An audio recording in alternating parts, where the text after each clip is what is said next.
Responders are good about talking tactics and facts. It's the emotional scars that they want to hide. The details of their incidents and their physical injuries are unique to them, but the aftermath and the psychological injuries are shared and recognizable to responders across the country. These responders chose not to hide. They want you to know that you are not alone, you are not weak, you are not broken. From being shot to being the one that had to take the shot and everything in between. We chose to focus not on the incidents themselves, but instead on what happens next. All of us hope that their stories inspire you to start the conversation. In your place of worship, with your therapist, whatever you choose, celebrate your story, acknowledge your injuries, but most importantly, lead the conversation. All right, well, I appreciate all of you guys being a part of this conversation. So let's start just kind of with introductions. I'm Dr. Sara Metz with Code 4 Counseling. Dan Bright with Douglas County Sheriff's Office. Sergeant Eric Ortiz with the Aurora Police Department. Ronnie Durrell, Douglas County Sheriff's Office. Jared Wildman, South Metro Fire Rescue. Ed Clements, Aurora Police Department. What I'd love for you guys to start off with, what's changed in your minds about your perception of mental health kind of from the beginning of your career to now? You know, you're the alpha, right? You go, you see things that majority of people don't see, you do things that majority of people won't do, and you just deal with it. Through my critical incidents and just kind of the other stuff that I've dealt with, I think I've started to see a shift in the culture of law enforcement. You still have those people that have the stigma still very much intact, but I haven't experienced any pushback about going to see somebody. With the fire service, we'd start having, our leadership thought we needed to have critical incident stress, but they didn't know how to do it. So we would have an incident and they'd bring in teams, and it didn't work. And then we try one-on-one counseling, and sometimes we obviously didn't have the right counselors, and we would make them cry. We would talk with them, and they were astounded that we weren't, already committing suicide. So that didn't work either. And it wasn't really until our peers stepped up and said, we got to do something about this. And for my personal change was when I realized that it wasn't a failure to have a broken or struggle emotionally. I realized that there was a lot of things that had built up, and it actually felt good to talk to somebody. That I remember sitting in the parking lot and just going, I'm here, I could say I went, I don't really need to get out of my car and do this. Because taking that first step was the hardest part, because I'd been to counseling with my wife before, but never just me. There's nothing wrong with me. I don't need this help, but I needed more help than I thought I needed. Yeah, my coping mechanism before I got hurt was running. So that's how I would deal with the stressors of the job. And then in my injury and I became paralyzed and I couldn't run anymore, I really struggled with trying to figure out how to cope. I got to take care of it on my own. I'm afraid that if I say something that I'll be fired. And being paralyzed, I was trying to hold on to everything I had because I was losing my identity, and it was going super quick. My breaking point was, thank God, that I had stubborn family and friends that would refuse to go away because I was starting to push them away. That was, in my mind, was the first step of me going down the road of thinking about suicide was, let's push them away so it'll be easier, which is totally irrational. But at that point, there was nothing irrational going on in my mind. It was just a bunch of crazy thoughts. So my breaking point was the family and friends that stuck by my side, and they wouldn't let me push them away. You're right. I mean, you get to the point where you push your loved ones away, but you don't realize it's happening. It drives me crazy when I see the new guys and their whole life is this job. They do their job, then they go home, they hang out with people from this job, and all they talk about is this job. I often see a lot of folks early in their career, they don't know what that looks like. They don't really know how to recharge. And knowing what some of those symptoms are, that you need to be on the lookout for that tell you that you need to recharge. I think that's one of the reasons we want people to understand having suicidal thoughts is a symptom. It's not career ending. It doesn't mean you have to be put on an M1 hold or thrown in the hospital. It's a symptom. What do you guys feel like are some of the other symptoms that you started to notice? I'd go to work more. I'd sign up for overtime, special projects, anything that got me at work, which exposed me to more incidents, more problems. And then I would go home and I would start drinking, and I would drink until I would go to sleep, because if I didn't, I felt like I was going to have to discuss things. You know, I would find myself just wanting to sit in front of that television and not do anything, and just block everything out. You know, somebody could talk to me and I just wouldn't respond because I'm so focused, letting that TV just take my brain over. Any of you start noticing more of a temper, that you start kind of taking things out kind of on your family and your kids? And Yeah, guilty. yeah. I had such a short fuse, and I wouldn't notice it. And then, because the shift that I worked, I was, you know, I'd only be home for a few hours in the morning and whatnot, and then I'd go in. But, so I wasn't around my family a whole lot, because kind of like you, when I was at work, I was fine. And so I liked taking the calls. If it was, you know, a call that it could go bad, I was there. And so I wasn't at home a whole lot, but when I was, looking back on it, you know, yeah, my temper was out of control, and I would snap over the littlest things, but I would justify it to myself when it would happen. And I would say, I'm not mad at the kids. I'm not yelling at the kids. So I'd end up yelling at her, and not realizing, you know, looking back, realizing what I was doing was trying to push everybody away. The other one I wanted to talk about was an injury. You have obviously an injury that was kind of the turning point for you, but on-duty injuries and 6-8 months off of work, away from the job, especially what we do. So if that's our coping mechanism, is going to work, and then you're already stressed, and then you get injured, and you don't have that outlet anymore, which was my case. I spent 6 months offline on disability, away from the fire department, all by myself, just sitting at home wallowing, and that was a pretty dark place to be.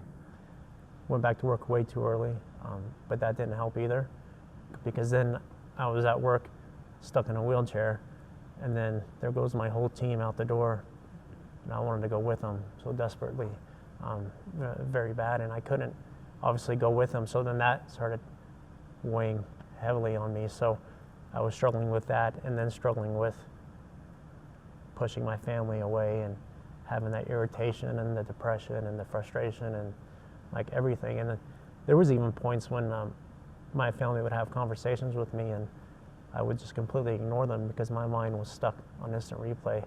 And it would just play the incident over and over, and I couldn't break the cycle. And they would get frustrated with me, which then would make me even more angry. You know, so it's just a big, huge snowball. My wife, when she would want to talk about the incidents or ask if I wanted to talk about it, of course we, you know, at least for me, I never wanted to talk about them. I mean, besides what was on the news or what my body cam showed, I didn't really go into detail too much on anything with her about it, because in my mind I'm protecting her and I don't want her to worry about me.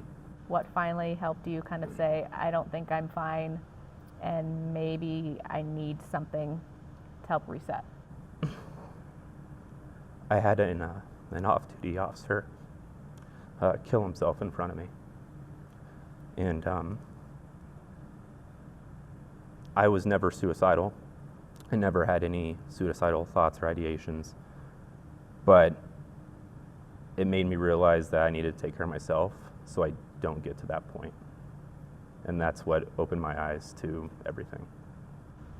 How about for the rest of you? What was that moment, if there was a moment you can remember, that really made you think, I don't know that I'm fine in this moment and I need something? It was an incident one morning where my daughters were eating breakfast, and they wanted milk, so I poured them some milk, And my youngest daughter, I know, doesn't always drink her milk, so I didn't pour her as much as I did my other daughter. And she started whining and crying about it, and I snapped. I was very intolerant at that moment, and I remember almost this demon-like voice came out of me, just yelling at her to stop crying about it. And my wife came into the kitchen and just was like, what's going on with you? What's wrong with you? When I went to a doctor and I started talking about this, that's when I realized that this job, man, it's really getting to me. I was shot, and I survived and went back to work. And just right before this incident with my kids, I had been in another critical incident where this guy sliced his throat right in front of me, and at the time, again, I didn't realize the effect that was having on me. One of the officers that helped my family during my incident had attempted to take her life. She was this rock that was there for me. She was in the ambulance with me. She's the one that said, "Have you called your wife?" She was my rock, but she got caught. My captain stopped by to check on me, and I was in a bad place, and I remember him saying, asking me the tough questions that only a captain can do. And I remember the reason I didn't want to get help was because that was acknowledging the failure. And he asked me, he said, "If it were me, would you make me go?" And I said, "Yeah, absolutely I would." I said, "But I don't have a problem." And I said, "I'm dealing with it, as it comes." And he was willing to take the walk with me. He said, "I'll go with you the whole way." We want to help people so much, and we want to fix the problems, that when we need help, that means we're broken. So what would you guys say to an agency that maybe doesn't have peer support or mental health services? Finding providers that know what we do and care about what we do and specialize in what we do, I think that's a key component. Secondly, I would tell them, do the research on the money. Lost time because of mental health or a suicide or anything like that is so much more costly than a peer support program. You can also help prevent lawsuits, people that have reached their edge, first responders, and they react in a way they probably shouldn't, but it's probably due to the built up stress and trauma from the job. Addressing that stuff early on can help prevent a lot of those issues, so it could also save potential money and problems down the road as well. Just the commitment that the department has made in us. It sounds really corny, but it makes us feel more valued. A happier employee makes a happier person when they're out talking to people and building community relations. Injury on the job, whether it's a physical injury or whether it's a psychological injury, is going to happen. That's kind of a given. You're not going to get through this job without experiencing some level of physical injury, some level of psychological injury. With that in mind, given what all of you have been through, is it worth it? Would you go back and do this all over again? Absolutely. Yeah, this is just one of the side effects. I would absolutely do this job again, every time. We're talking about all the trauma we had and all the things we went through, but in the end of the day, we're good. We're doing good, and I got a great family, and they are taking this walk with me for the first time instead of me doing it alone. I would do it again, and because I feel this job, whether it's law enforcement or firefighter or paramedic, it's a calling. You don't just kind of, stumble upon it, one day. But I think we need to do a better job as a field on preparing people in the academy and new hires on this is the toll that this job will take on you. It's not if, it will. And we need to set them up for success at the earliest stages. Hearing your guys' story, it helps with mine, knowing that some of the things that I've struggled with, it's not just me. Ed, would you do it again? In a heartbeat. This is the best job in the world. I would do things differently. I, wouldn't second guess everything I've done, but I would do it again in a heartbeat. I'm torn. If there was another job that is as rewarding as this job is, where you can build the solid brotherhood that you do with this job, but maybe with a little less stress, maybe I would, but I love this job too much. What do you think, Dan? Would you do it again? Yeah, definitely. I mean, I went back to work in a wheelchair every day, still passionate about the job. I never wanted to leave it to begin with.